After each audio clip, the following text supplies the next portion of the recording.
Comment choisir sa pellicule argentique 35 mm? Même s'il y en a moins qu'avant, il existe toujours des tonnes de pellicules différentes qui vous donneront des rendus variés sur vos photos. Pour en choisir une aujourd'hui, il faut comprendre les différentes catégories de films qui existent et comprendre quel résultat est-ce que ça pourra vous offrir juste en connaissant son nom. On voit ça tout de suite. Comme d'habitude, avant de commencer, si vous aimez la vidéo, n'hésitez pas à vous abonner ou à liker. Ça aide beaucoup pour le référencement de la chaîne. Je vous remercie d'avance et je vous souhaite une bonne vidéo. La première chose à comprendre quand on parle de pellicule, c'est sûrement la plus importante, c'est l'ISO. L'ISO, c'est la sensibilité à la lumière. Plus l'ISO sera élevé, plus la pellicule sera sensible. Quand on parle de pellicule très sensible, souvent on parle de pellicule à 400 ISO, 800 ISO ou plus. C'est des pellicules qui sont pratiques en basse luminosité, donc par exemple en intérieur ou même le soir. Les pellicules qui sont peu sensibles, donc les pellicules qui auront 100 ISO, 200 ISO ou moins, c'est des pellicules qui vont surtout être pratiques en extérieur en pleine journée. D'autant plus si le temps est ensoleillé. La contrepartie à la sensibilité à la lumière, c'est le grain. Plus l'ISO sera élevé, plus la photo aura un grain présent. Après, c'est pas forcément une vérité générale sur ce point-là, parce qu'il y a certaines pellicules qui ont un très fort ISO et qui ont un grain qui est bien géré. Et à l'inverse, il y a des pellicules qui ont un ISO très faible et qui ont un grain qui est assez marqué. On a le même résultat sur le numérique, sauf que le grain, cette fois, on appelle ça plutôt du bruit, et il va être beaucoup plus moche que le grain argentique. Et en général, aujourd'hui, avec les capteurs numériques modernes, on peut monter plus haut en ISO avant que le bruit devienne dérangeant. Et donc ça veut dire que plus notre ISO sera faible, plus notre résultat final sera lisse et net. Donc pour les photographes qui vont rechercher le côté granuleux, le côté un peu vintage, le grain, il est hyper agréable et il est toujours le bienvenu. Par contre, pour les photographes, souvent les professionnels, qui vont chercher dans l'argentique plutôt la latitude d'exposition et la colorimétrie, le grain, il va être un peu plus dérangeant. Donc en général, c'est des photographes qui vont plutôt chercher à avoir un grain peu présent et un résultat beaucoup plus lisse. Maintenant qu'on a compris de quoi on parlait en termes d'ISO, on va pouvoir se pencher un peu plus sur les différents types de pellicules qui existent.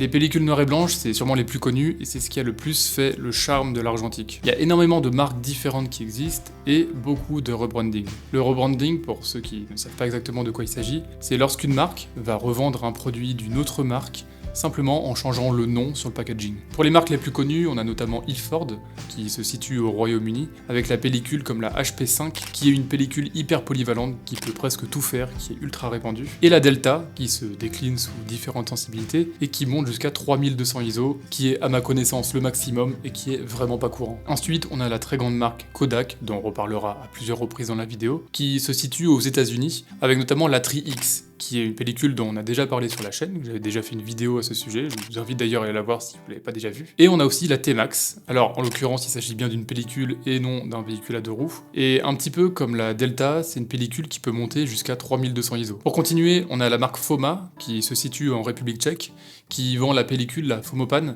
qui est une pellicule qui a un petit peu plus de grain, mais qui est sûrement le rapport qualité-prix le plus imbattable avec les pellicules les moins chères qui existent actuellement sur le marché. On a encore la marque Rollet en Allemagne, qui fait des pellicules aussi en noir et blanc, et qui sont surtout connues pour faire des pellicules en version infrarouge. Une des grosses spécificités du noir et blanc, c'est le prix très faible des pellicules. En moyenne, on peut compter entre 5 et 10 euros, selon la marque, pour en avoir une de 36 photos. Qui dit prix très abordable, dit donc excellent choix pour débuter. Ça fait beaucoup moins mal de louper une pellicule qui vous a coûté 5 euros que de louper une pellicule qui vous en a coûté plus de 20. Les rendus au noir et blanc à l'argentique, ils sont ultra iconiques et vintage. Ils sont vraiment inimitables et malgré toutes les évolutions qu'on peut avoir au niveau de la photographie numérique, on est encore très loin de ces latitudes d'exposition et de cette matière qu'on retrouve dans les images. Un gros point fort du noir et blanc à l'argentique, c'est que on a la possibilité de réaliser soi-même le développement des pellicules. C'est un développement qui est assez simple et qui nécessite peu de matériel, donc il est assez accessible aux débutants.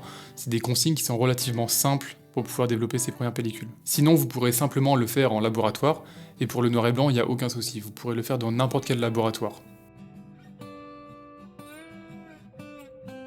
Il s'agit du type de pellicule couleur le plus répandu. Le C41, ça correspond à un type de développement, parce que toutes les pellicules couleur ne se développent pas de la même manière. Vu que le C41 c'est largement le plus répandu des types de films photographiques, ça veut dire que n'importe quel laboratoire pourra vous le développer. Parmi les différents types de pellicules, on a beaucoup moins de marques que pour le noir et blanc.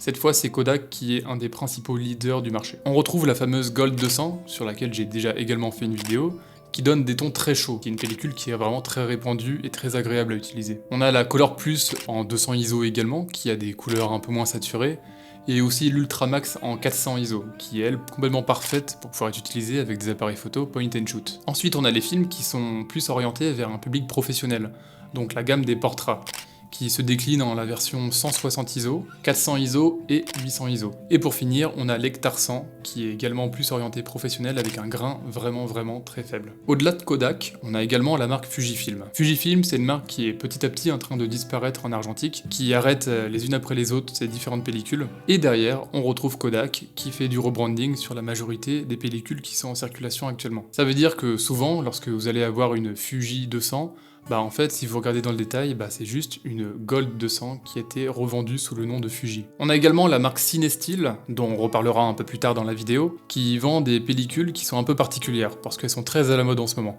C'est des pellicules qui n'ont pas de couche de remjet, je vous expliquerai un peu après ce que c'est, mais globalement, ce qu'il faut retenir, c'est que sur ces images, on a des halos de lumière qui sont très importants autour des hautes lumières. C'est un rendu qui est plutôt sympa, et ces pellicules, on les trouve en différentes déclinaisons, en 50 ISO, en 400 ISO et en 800 ISO. Et pour finir, on a l'homographie, qui est actuellement l'un des principaux concurrents de Kodak. La Lomocolor, donc la pellicule principale de la marque Lomographie, se vend elle aussi sous les déclinaisons de 100 ISO, 400 ISO et 800 ISO. C'est des rendus qui sont très contrastés avec des résultats qui sont parfois un petit peu aléatoires, mais c'est ce qui fait le charme de la marque. Depuis quelques mois, on a le retour d'une ancienne marque qui existait en Allemagne de l'Est, donc il y a vraiment très longtemps, c'est la marque Orwo. C'est une marque qui aujourd'hui vend des pellicules à 400 et à 500 ISO au ton assez chaud, et surtout à des prix assez abordables. En parlant de prix, il s'agit du principal problème des pellicules couleur.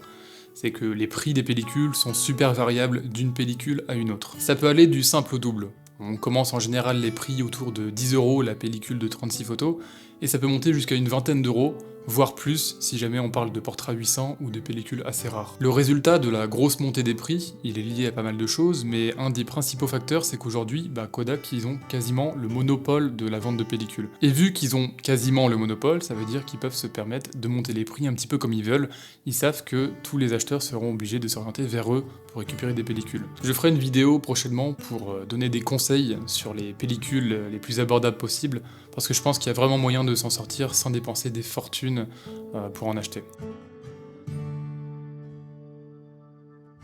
Les pellicules ECN2. Alors initialement, c'est des pellicules qui sont prévues pour faire du cinéma. Elles ont besoin d'avoir un développement qui est différent parce qu'elles possèdent une couche de remjet en plus.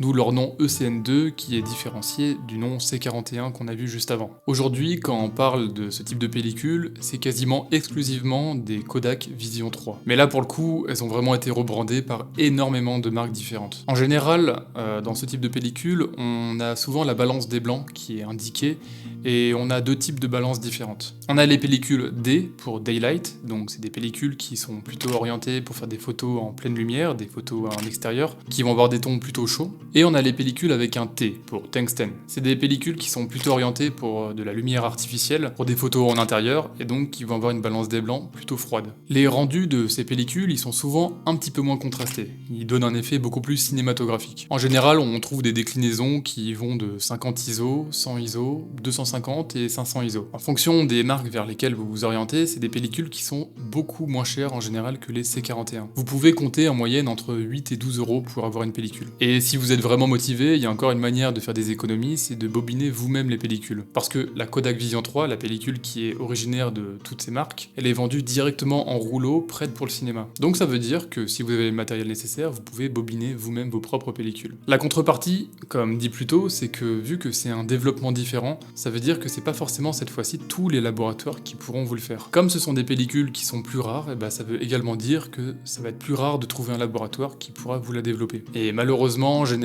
les laboratoires qui pourront le faire vont pouvoir le faire pour un prix plus cher que pour un développement classique C41 en couleur. Alors moi j'ai une alternative à vous proposer qui est, je le dis d'avance, non sponsorisée, c'est Nation Photo à Paris. Nation Photo, c'est un laboratoire auquel vous pouvez envoyer par la poste vos pellicules et qui peuvent vous faire des développements tout type de développement, que ce soit du noir et blanc, du couleur en C41 ou du couleur en ECN2. Mais l'avantage, c'est que ce soit C41 ou ECN2, ça sera le même prix. Donc c'est une alternative qui est hyper intéressante pour pouvoir faire des sacrées économies sur la photo. Et c'est là que je vais vous parler de la marque Cinestill, dont je vous ai mentionné le nom un peu plus tôt. C'est une marque qui récupère du film, de la Kodak Vision 3 en ECN2, et qui va venir retirer la couche de remjet, qui est propre à ce type de film, et donc qui va le rendre possible de le développer en C41. Le fait de retirer cette couche de remjet, ça va légèrement rendre ces pellicules plus sensibles à la lumière. Ça veut dire que la version 250 ISO va se transformer en 400 ISO, et la version 500 de chez Kodak va se transformer en 800 de chez Cinestill. Le fait de retirer cette fameuse couche de remjet, ça donne ce résultat bien connu, donc avec les halos autour des hautes lumières qui rend ce film si célèbre.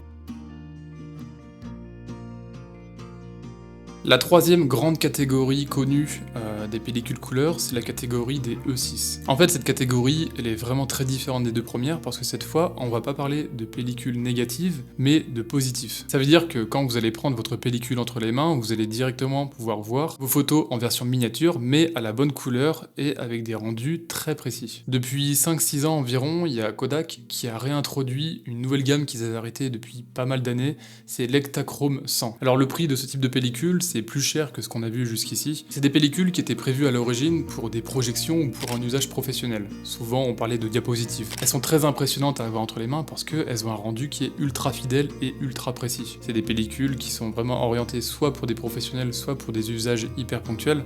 En général, on les trouve pour 25 € unité, et le développement c'est pareil. En général, ça va coûter beaucoup plus cher en fonction du labo vers lequel vous vous orientez. Avec les pellicules E6, vous avez la possibilité de réaliser des traitements croisés. Donc en gros, vous allez donner votre pellicule E6 à votre laboratoire, et vous allez leur demander de faire un développement en C41 traditionnel. Le résultat, c'est que vous allez avoir des couleurs qui vont être complètement aléatoires. Que ce soit au niveau de la luminosité, au niveau du contraste, vous allez avoir des grosses variations de couleurs, et globalement un résultat hyper incertain. Mais il y a des photographes qui adorent ça, c'est un rendu qui est très atypique. Pour finir, on a les films créatifs. Alors je vais faire une courte partie pour parler de cela parce que forcément ils sont beaucoup moins nombreux. Il existe pas mal de films qui ont des effets créatifs qui ont été faits volontairement par les marques qui les vendent. Pour certaines, ça va être des déformations de certaines couleurs, ça va être l'ajout de halos, ça va être des fuites de lumière, etc. C'est des films qui sont hyper intéressants à utiliser pour obtenir des effets aléatoires. Aujourd'hui, on a l'homographie qui est le principal revendeur de ce type de film photo. On a aussi Double Film qui est excellent dans le domaine. Je vous conseille vraiment d'aller voir ce qu'ils font parce qu'il y a vraiment des résultats qui sont hyper intéressants. Et voilà, ça change de tout ce qu'on a l'habitude de faire en argentique. On arrive à la fin de la vidéo. Moi, je vous remercie d'avoir suivi jusqu'au bout. Si vous avez aimé, n'hésitez pas à vous abonner ou à liker, commenter. C'est toujours un énorme soutien pour la chaîne. Moi, je vous remercie d'avance et puis je vous dis à la prochaine pour une nouvelle vidéo.